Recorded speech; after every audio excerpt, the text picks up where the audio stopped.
This is 100% bogus. Bogus. And I'm not a political person. I'm a scientist. Anybody that's a scientist knows that you need more data. Are you a scientist? Are you a scientist? This is what we see.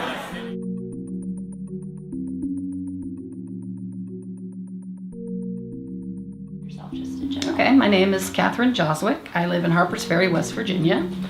I am a PhD trained molecular biologist, and I've studied pulmonary disorders like COPD and cystic fibrosis.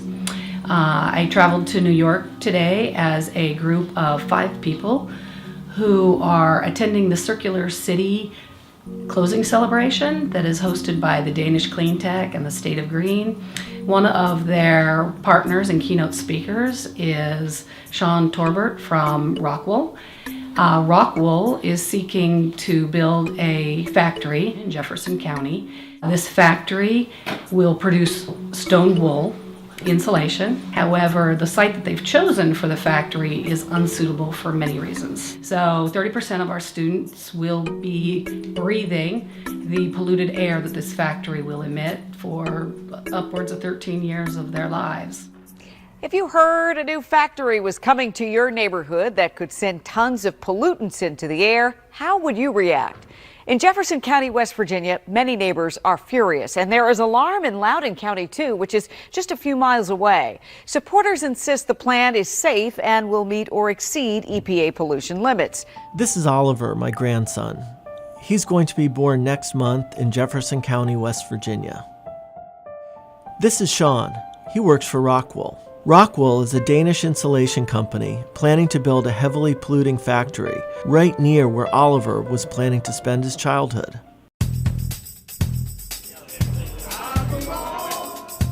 Hey, West Virginia! We want to have a dialogue with the senator. Rockwool is the anchor tenant of a planned 1,000-acre zone for heavily polluting industry that would consume coal and fracked gas and destroy a robust, diversified economy. Lucky for Oliver, he has some friends who aren't going to let Rockwool build their factory.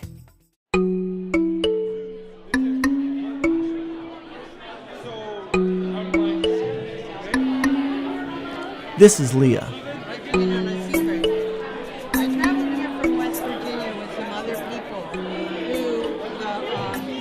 Fighting the Rockwool plant, and it's a Danish company, and that guy who's going to be speaking here tonight is talking about his green company. Well, his company is not green. Okay, so does anybody know what Rockwool is? Does anybody from the U.S. know what Rockwool is? Yeah, Jefferson County, West Virginia. You're going to burn 84 tons of coal a day to build your product. Yeah, it doesn't kill babies. Coal does. That's the space. No, actually, that's more important. And if you want I know, that's the irony of it. It's the process. That was Grant.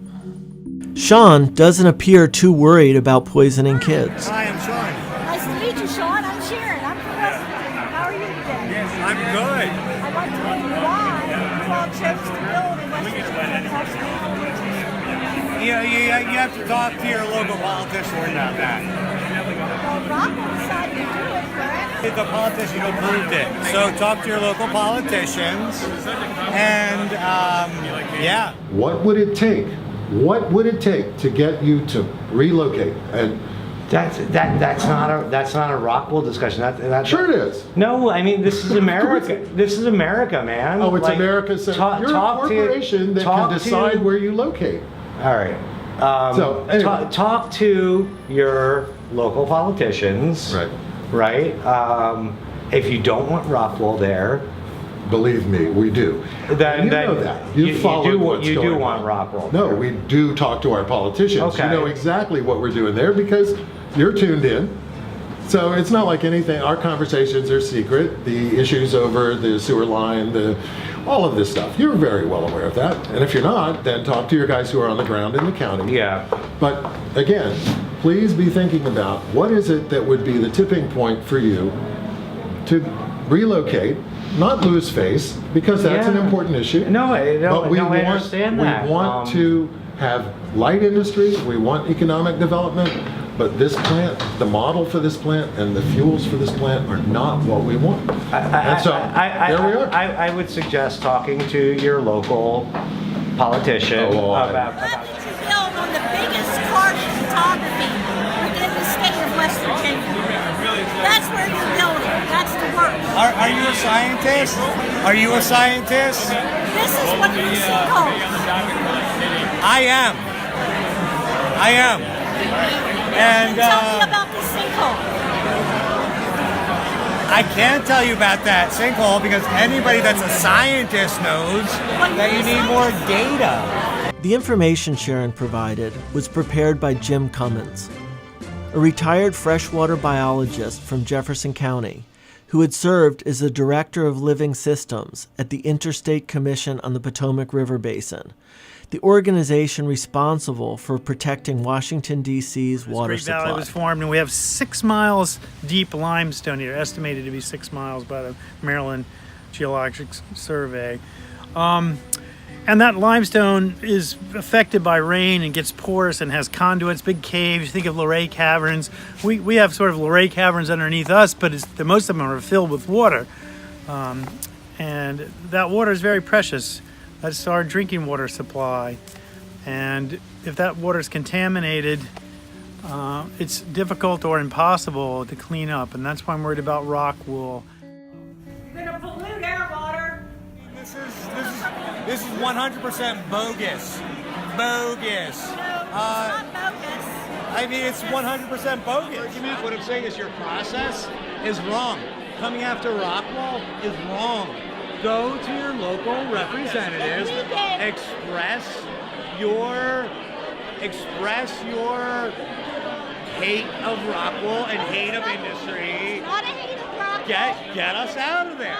This is Tim Ross, a West Virginia native and retired meteorologist from the National Weather Service, who discovered that Rockwool's air pollution permit was based on faulty data and unreliable dispersion models. Well, like Bob Dylan said, if something's not right, it's wrong. So in this case, if it is wrong, that those pollutants are not going to go anywhere. And over 30% of the time, we are just trapped in the valley underneath an inversion, and the air and whatever's in the air is not going to go anywhere.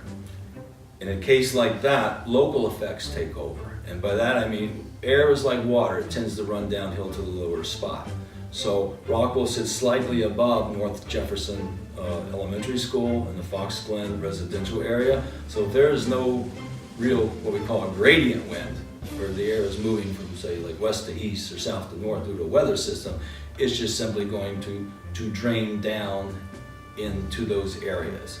If you will, it'd be like if you were out with a water hose and you were watering your flowers and you're pointing like this, you're going to disperse the water over this area and water your flowers. But if you just simply stand there and shoot the water straight up, it's going to go up, it's going to come down, and you're going to be all wet.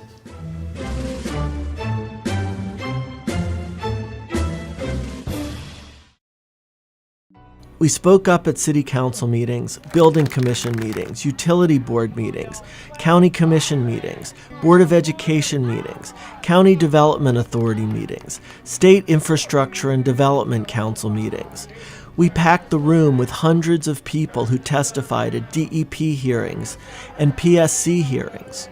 When Senator Manchin canceled a town hall meeting in Jefferson County, 45 of us paid a visit to his Washington, D.C. office. Instead of meeting with Manchin, 11 of us spent the afternoon in jail. My name's Kai Newkirk, and I'm part of this delegation of folks from Jefferson County, West Virginia, some folks from neighboring counties. And we're here to say to the center that it's time to take a stand, to get off the sidelines, and to come out against this factory and stand with the citizens of Jefferson County. Jim Justice, the West Virginia governor, is a coal company CEO. With a net worth of $2 billion, he's the wealthiest person in West Virginia. His Secretary of Environmental Protection was a coal company executive, and the engineering firm owned by a Secretary of Commerce was granted the contracts to design roads, water, and sewer for Rockwool in a process that violated state code.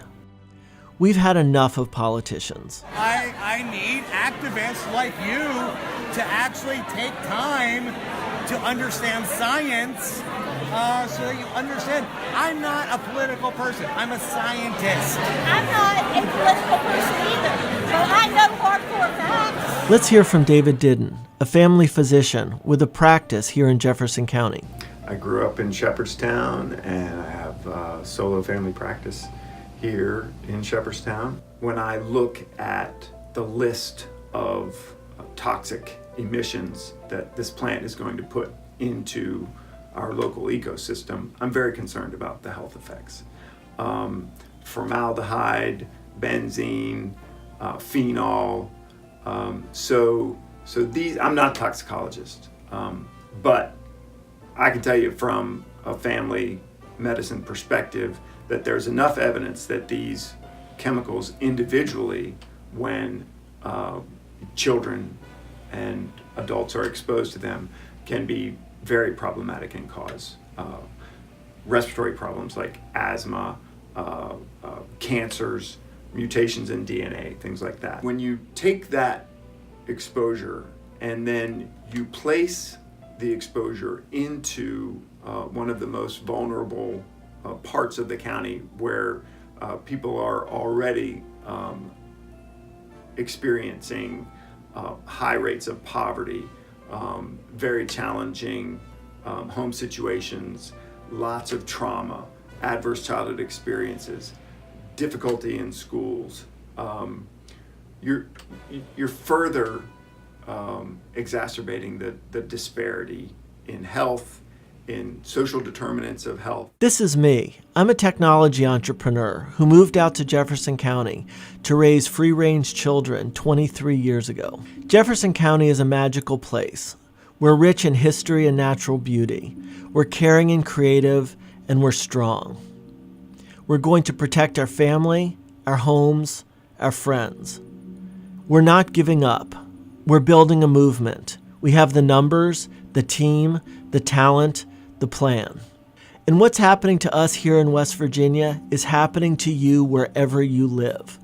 Powerful commercial and industrial interest destroying our planet and telling us to talk to the politicians. Your local politicians. The very politicians that they put in office and that they control. Please, help us save our county.